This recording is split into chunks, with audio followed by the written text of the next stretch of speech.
What's going on, guys? Just wanted to go do a quick tabletop review of my Aero Precision 300 blackout Recce build that I have here. Recce slash SPR. The deal behind this build was to have an overall rifle that I could use for more than one application. Whether it was for hunting, whether it was for home defense. If I had to run in the woods or whatever. This probably would be the one that I would take because of the way I set it up. Only downfall is I don't have as much ammo for this gun as I have for my other rifles.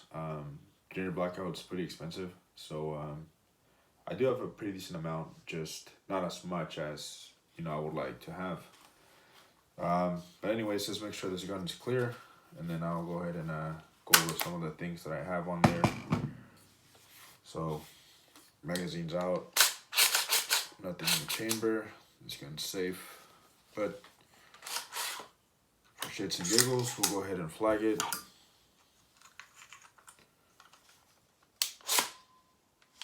Alright, so, as you can tell, this is an Aero Precision build. Both the upper and the lower are Aero Precision. You'll notice the fin grip because it is a California compliant rifle. I put this together last year, during the pandemic. I had a lot of time and, a few extra bucks at the time. So I decided to put something like this together, There's many reasons why I set up the rifle the way I did. And I'll go ahead and explain why I did that, why I set up the way I have it set up here. And yeah, hopefully you guys enjoy this video. And if you have any questions at the end, just go ahead and comment and I'll help you the best I can. So starting with the upper is the Aero Precision upper, complete upper I should say. It came with, the 1/7 twist, 300 blackout chambered barrel. This barrel, I'm not sure what brand it is. I think it's a in-house production by Aero Precision, but it does have 5R rifling in here. I see some, marks at the top of the barrel here. It says 300 blackout, 1/7, 5R, 4150 chromoly. I guess that's what this barrel's made out of. So it's pretty decent. It is a pencil barrel, so pretty lightweight, but obviously, with pencil barrels, they tend to overheat quicker.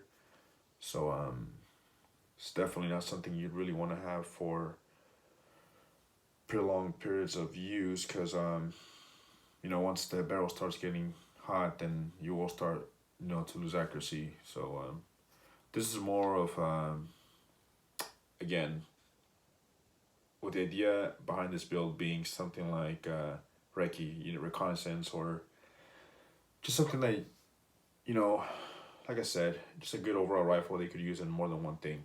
Okay, so yeah, the handrail that it has is a Atlas R1 rail here. It's a pretty solid rail, very lightweight in my opinion. As you can see, even the top has some cutouts, which makes this rifle extra light. And if you can see all around the rail, there's all kinds of cutouts in it. So again, way lighter. So that's a plus for me. The muzzle device here, it's a GunTech USA break. I know that it looks kind of funny, but I've seen other rifles, with similar muzzle devices. And I don't know, I kind of like the look. I kind of like how this looks, So I decided to throw it on there, and yeah, like the look. I think it works well, and it serves a purpose in this build for sure. It does kind of help with recoil a little bit. Not a whole lot to me. I mean, 300 blackout, it's not really a heavy hitting. Well, it's a heavy hitting round, but recoil is not too bad in my opinion. Not like it's older brother 7.62x39. Now that's a heavy hitting round compared to 7.62x35. So yeah, the upper receiver here is a the Aero Precision M4E1 upper. Nothing too fancy. It does what it needs to, you know, forward assist, does cover the basics, pretty basic stuff, you know, works well. The lower, this is by far one of my favorite lowers to use here. This is the Aero Precision M4E1 lower. There are so many things about it that I like to make this that much better. For one, the fact that it has a integrated trigger guard here, that's a plus for me. Another plus is that rather than having a roll pin for the bolt catch, it has a threaded pin that goes, you know, you thread in there and it holds the bolt catch. A lot easier to, you know, install than having to punch a bolt catch. I've always find it challenging, so this is definitely a plus. This lower also has a secondary screw that's right behind the screw that you know, bolts the grip to the lower. So that screw, what it does is, if you screw it in a little bit, you know, to make an adjustment so that there's not so much flop between the upper and the lower, you know, it works well. But one thing that I noticed when you do that, it does make it harder to break it apart, so I tend to not really mess with it. I don't really care for flop too much. It doesn't affect the performance or anything, so it works well in my opinion. Let's see what else. The lower also has like a flared mag over here, so makes it a lot easier to, you know, do some reloads in there and whatnot. So that's a plus. This is a California compliant rifle, so you notice the Aim Sports fin grip here. I really like the texture of it. It works well. Again, you know, just practice with what you have and you'll be all right. Moving on to the charging handle, I have a Radiant Raptor ambidextrous charging handle here. I'm not really a big fan of these charging handles. I know a lot of people like them, but to me, they're just, they serve their purpose, right? But I don't know, I prefer a mil-spec charging handle, but that's just me. But I figured, you know, with this build, it would look great, you know, so decided to throw it on here. The stock, it's a Mission First Tactical God, I can't even pronounce the name, minimalist stock or something like that. This is by far one of the lightest stocks you could throw on an AR-15, and yeah, this whole weapon itself, it's fairly light. It's not very heavy, so yeah, you definitely don't really feel it when you sling it on your shoulder too much because it's really light. It is a fixed stock. It does have the can't think of the name, Strike Industries stock stop in here. So pretty much you put the blocks in the holes in the buffer tube for the different positions, and it'll only be stuck in one position depending on which hole, you know, it's uncovered. So you slide the stock over, and as you can see, I'm pressing it and it won't collapse and it won't extend. So that's a fixed stock to comply with, you know, California's requirement of featureless rifles having a fixed stock. So that works. Let's go over to the optic here. The optic is a 6 hour Tango MSR. MSR stands for Modern Sporting Rifle. It's a 106 by 24. This optic's really great, man. I mean, it's the Tango line, so it definitely, it's built well and has a pretty good adjustments here. The turrets here are not exposed. You take off these caps and you see the turrets in there, and you're able to make adjustments for windage and elevation. On the other side, it has the illumination setting for the reticle, and it has I believe 11 settings for it. And it's a pretty good reticle, man. I mean, this thing is definitely built well as far as all the applications that you could use it for, you know. This is a pretty good reticle. I can't think of the name of the reticle, BDC or something like that. I can't think of the top of my head, but it's good for 300 blackout, for 5.56, 223, you know. It's well designed in my opinion. This optic also has a throw lever here. You know, I know that a lot of LPVOs aren't really complete unless they have a throw lever for you to be able to make a quicker adjustment, right, to your magnification or whatnot. My favorite optic right off the bat, you know, to have on a gun is LPVO because of the possibilities. You know, you could you know, especially with other higher end ones that have that's like a 1/8 or 1/10, you know, you could zoom in from 1 to 10 power and whatnot with those. So this one is a 1/6, so it, you know, it serves its purpose or whatever. Yeah, I've fired a decent amount of rounds through it using this optic, and it's kept at 0, and I haven't had a problem with it. I don't have any backup sights on this build. I did want to throw some 45-degree iron sights, but lately I've been steering more towards mounting a red dot for an offset, you know, the 45-degree offset mount, you know, for if I, you know, have if I have this zoomed in, and rather than zooming out to be able to engage whatever, I just flip the rifle 45 degrees and I have the red dot there, which is what a lot of people are doing. So thinking about doing that. Just haven't really found a decent setup that'll work for me just quite yet, so I'm been looking at a lot of that stuff right now.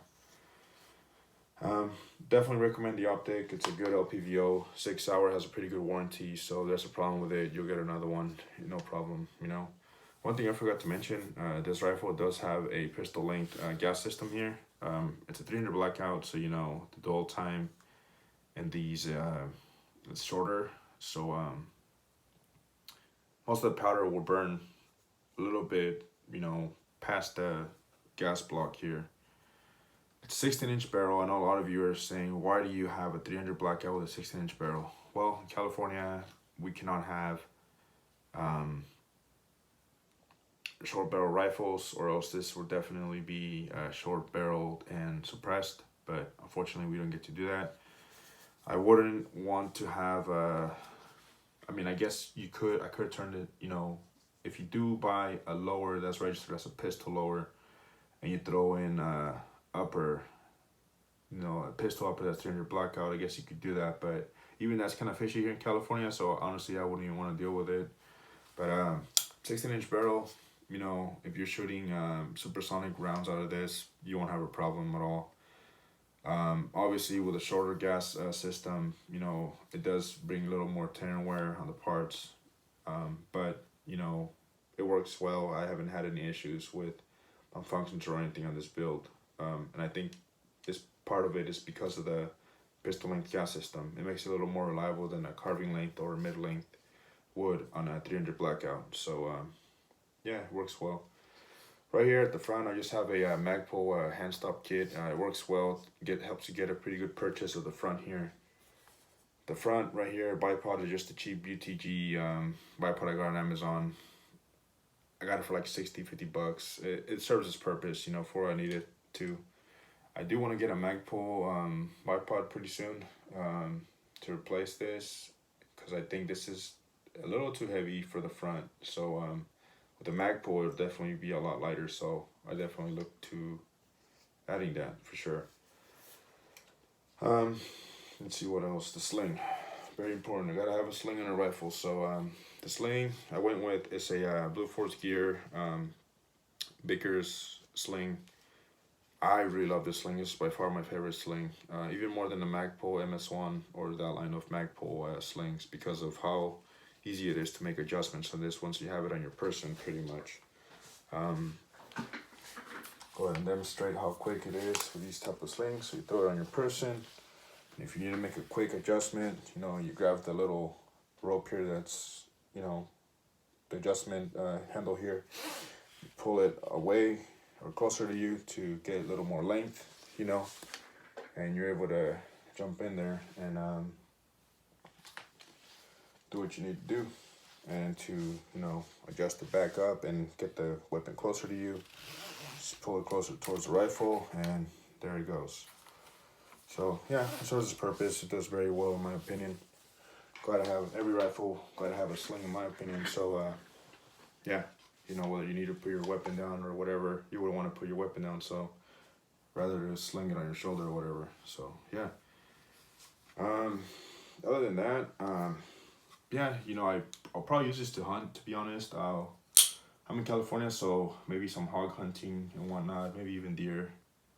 I sold my .308 hunting rifle that I had, so this will definitely have to do for me. Again, you know, a rifle that I could use for more than one application was the idea behind this build.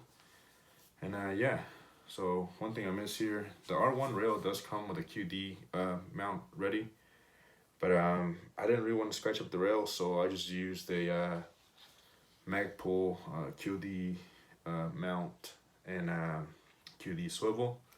Works really well. I trust it. I've pulled on this pretty hard and it's just reliable. I'm not worried about it, you know. Am I missing anything? I think that's pretty much it. Oh, the bolt carrier is just a Aero Precision bolt carrier group that I got at the local gun shop. It's the one that's nitrided, I believe. So a little bit more slick, you know, a little bit more smoother as it goes forward and back. Yeah, everything else on this is pretty much Aero Precision, besides the accessories that I've mentioned.